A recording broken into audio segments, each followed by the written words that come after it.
யார் ஒரு சாராரை பற்றியோ இல்லை வந்துட்டு இவங்க பக்கம் சொல்லணும் அவங்க பக்கம் சொல்லணுன்றதெல்லாம் எனக்கு இல்லை. வளர்ச்சி இது பார்த்தீங்கன்னா அந்த ஏரியா பெருசாக பண்ண முடியல. அது எங்களுக்குள்ள ஒரு பெரிய குறையாக தான் இருக்கும்.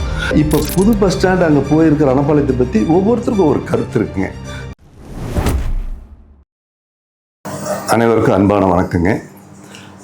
நான் வந்து மாணிக்கம், சிவில் இன்ஜினியர். இந்த பகுதியில் வந்துட்டு கிட்டத்தட்ட ஒரு 40 ஆண்டு காலத்துக்கு மேலே இந்த கட்டுமான துறையில் எனது பிளான் வரைபடமாகட்டும் கட்டுமான இதை எல்லாத்தையும் செஞ்சுட்டு வரேன். கிட்டத்தட்ட வந்து இந்த பகுதியில் வந்து எல்லாத்துக்கும் ஒரு அறிமுகமான ஒரு நபர்னே சொல்லலாம். என்னை பற்றி அடுத்து நான் பக்கத்தில் உள்ள அருகாமையில் உள்ள பட்டணம் கிராமத்தை சார்ந்தவன். ஒரு 90 ஒரு 35 ஆண்டுகளுக்கு முன்பாக வந்துட்டு ராசிபுரம் டவுன்லேயே செட் ஆகி இப்போ ராசிபுரம் டவுனில் தான் இருக்கிறேங்க. இது என்னை பற்றிய ஒரு அறிமுகங்க.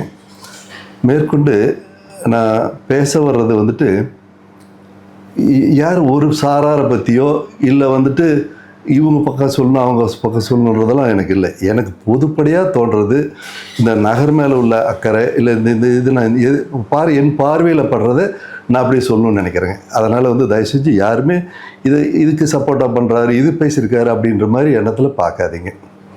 நம்ம ராசிபுரம் நகராட்சிங்கிறது கிட்டத்தட்ட பார்த்திங்கன்னா ஒருங்கிணைந்த சேலம் மாவட்டத்திலேருந்து முதல்ல தோன்றுன நகராட்சினே சொல்லலாம்.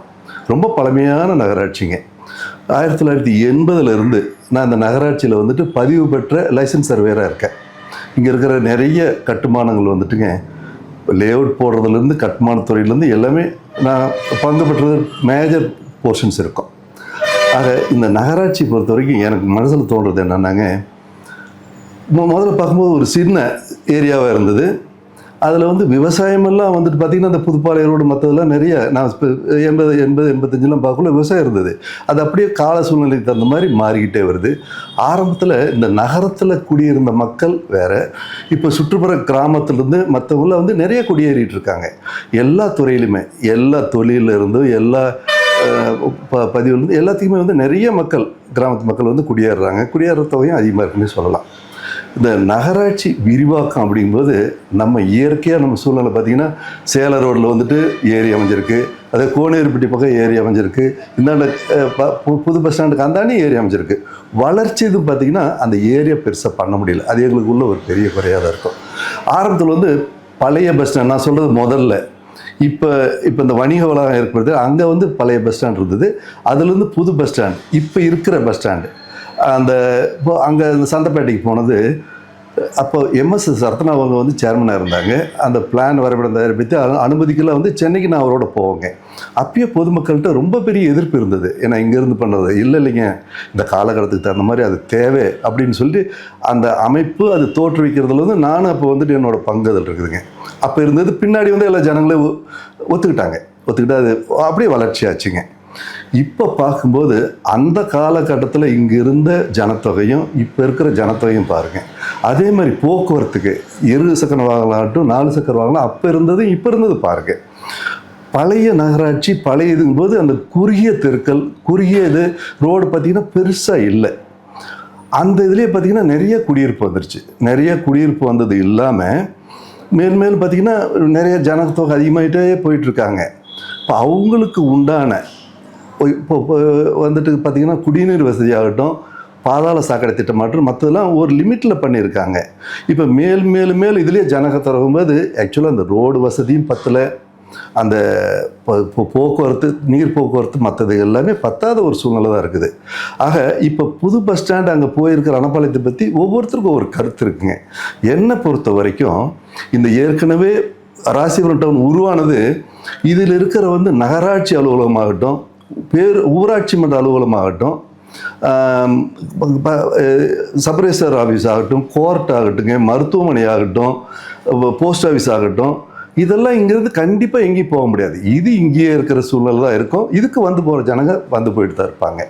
ஆனால் நகராட்சி பெருசு பண்ணும், நகராட்சி வருமானம் அதிகம் வரும்போது நம்ம வேறு வழியே இல்லை. இது சுற்றுப்பட்டாரத்தில் இருக்கிற கிராமங்கள்லாம் வந்துட்டு உதாரணத்துக்கு சொன்னால் புதுப்பாளையம் ஆகட்டும் பட்டணமாகட்டும் கோனேரிப்பட்டி ஆகட்டும் சந்திரசேகரபுரம் ஆகட்டும் அனப்பாளையம் ஆகட்டும் இந்த இடம் வந்துட்டு முத்துக்காளிப்பள்ளி எல்லாமே உள்ளே வரும்போதுங்க அது ஒரு பெரிய நல்ல ஸ்கீம்னு தான் சொல்லணும். இது விரிவாக்கம் ஆனதுக்கப்புறம் பார்த்திங்கன்னா இப்போ புதுசாக கொண்டு போயிருக்கிற பஸ் ஸ்டாண்டு இதுக்கு வந்து கண்டிப்பாக ஒரு உறுதுணையாக இருக்கும். நம்ம இப்போ வந்து 2 வீலர்லையாகட்டும் 4 வீலர்ஸ் நம்ம நிறைய பேர் பஸ் ஸ்டாண்டுக்கு போய் அங்கேருந்து போகிற ஒரு சூழ்நிலை இல்லை. நிறைய பேர் வந்து வண்டி வச்சுருக்கிறாங்க, நிறைய பேர் வந்து 4 வீலர் வச்சுருக்காங்க, அதில் தான் போகிறாங்களே ஒழிய இப்போ அப்படியே போனாலும் பழைய பஸ் ஸ்டாண்டு வந்து டவுன் பஸ் ஸ்டாண்டாக தான் இருக்க போகுதுங்க. அதுக்கு போக்குவரத்து போயிட்டு தான் இருக்கும். புது பஸ் ஸ்டாண்டுக்கு வந்து மொஃபசல் பஸ்ஸஸ் வரப்போகுது இருக்கும். அதை சுற்றி வந்துட்டு பார்த்திங்கன்னா இன்றைக்கி சாலை வசதியில் ரொம்ப விரிவாக பெரிய லெவலில் வந்திருக்கு. போக்குவரத்து கண்டிப்பாக அந்த புது பஸ் ஸ்டாண்டு வந்திருக்கிறது ரொம்ப உறுதுணையாக நிச்சயமாக இருக்குன்றது என்னோட கருத்துங்க.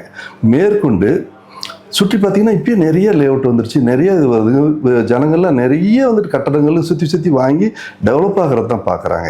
ஆக ஏற்கனவே இங்கே இருக்கிற தொழில்துறை, எந்த தொழில் ஜவுளியாகட்டும் மற்றது எல்லாமே பாதிக்காது. அலுவலகத்துக்கு வந்து போகிற ஜனங்களும் வந்து போயிட்டுருப்பாங்க. இந்த ஹோட்டல் மற்றதெல்லாம் இருக்க தான் செய்யும்.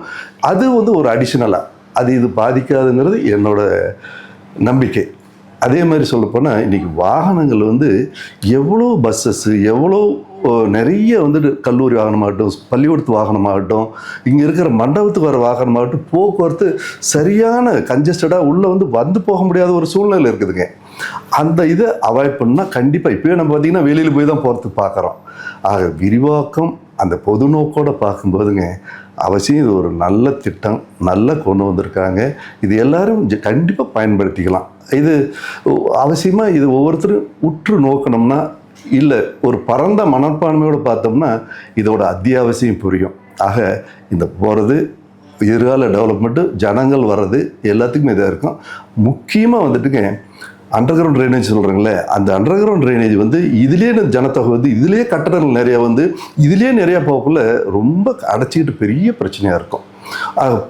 பஸ் இது வந்து சாலை வசதி ஒன்றுமே பண்ண முடியாது. இருக்கிற அகலத்தை கண்டிப்பாக பண்ண முடியாது. இப்போயே ரோட்டில் நிறைய காருங்க நிற்குது, உள்ளே போக்கு வர முடியாது இருக்குது. ஆக இந்த கூட்ட நெரிசலையும் இந்த போக்குவரத்து நெரிசலையும் டவுனுக்குள்ளே கண்டிப்பாக தவிர்க்கணும். அதுக்கு வேறு வழி வெளியில் கொண்டு போகிறதாங்க. அதை டெவலப் ஆகிறது கொண்டு வர்றது நம்ம எல்லாம் வரவேற்கணும். இது ஒரு வரவேற்கக்கூடிய ஒரு நல்ல அம்சமாக தான் இருக்குன்றது என் மனசில் படுது. நான் இந்த துறையை சார்ந்தவன். அந்த பிளான் அப்ரூவல் ஆகட்டும், இந்த பிளான் மற்ற பிளான் அப்ரூவலுக்கு எல்லாமே நான் உறுதுணையாக இருக்கும்போது இந்த ஒவ்வொரு டெவலப்மெண்ட் நாங்கள் பார்த்துட்டு தான் இருக்கோம். இந்த துறையை சார்ந்தவன் என்றதுனாலையும், இந்த ராசிபுரத்தை சார்ந்தவன் என்பதனாலையும், இந்த இதை பொது நோக்கோடு பார்க்கும்போது வந்து இது ஒரு நல்ல திட்டமாக வளர்ச்சிக்கு கொண்டு வரதை வந்து தாழ்மையோடு தெரிவிச்சுக்கிறேன். இது வந்துட்டு யாரையும் புண்படுத்தணுமோ, இல்லை யாரோட மனசு இது பண்ணணுமோ, இல்லை வந்து என்னோடய கருத்தை வந்து மாறுபட்டு சொல்லணுன்ற அந்த இதே இல்லைங்க. நான் பொதுப்படியாக சொல்லியிருக்கிறேன். வரவேற்போம். இது எல்லாத்துக்கும் ஒரு வரவேற்கணும்னு சொல்லி வேண்டுகோளாக விடுத்து அன்போடு முடிக்கிறேன். நன்றி, வணக்கம்.